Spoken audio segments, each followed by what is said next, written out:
Buonasera e benvenuti all'edizione pordenonese del telegiornale di Telefriuli. E sempre in tema di sicurezza, attenzione alle truffe online. Su PC e smartphone arrivano messaggi dietro i quali si nascondono dei pericolosi raggiri.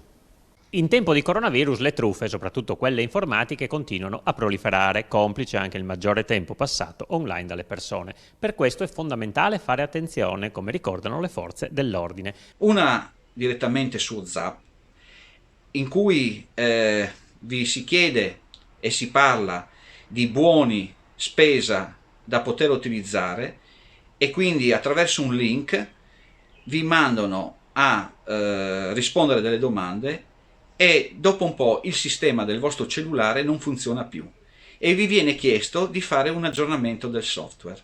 Eccolo là, lì cade l'inganno. Perché? Facendo questo aggiornamento voi date i dati a dei malfattori e entrano nel vostro telefonino, nei vostri contatti, ma soprattutto nei vostri dati personali, arrivando fino ai vostri conti correnti.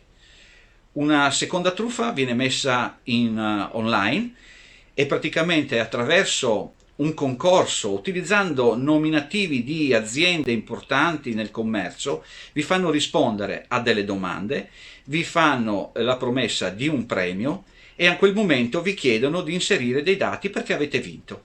Anche lì cosa accade? Accade che entrano nel vostro sistema e sarete truffati, e c'è una sistemazione di phishing, così chiamato, che vi azzererà non solo il conto corrente in banca, ma una truffa online diretta nel vostro cellulare. Al minimo sospetto bisogna fare la segnalazione alle autorità competenti.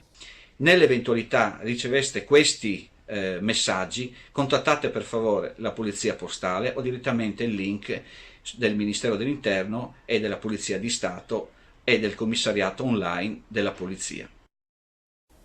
Il nostro telegiornale termina qui, l'appuntamento è per domani sempre alle 20:45. Vi lascio in compagnia di Elettroshock condotto da Daniele Micheluz. Grazie di essere stati con noi, buona serata.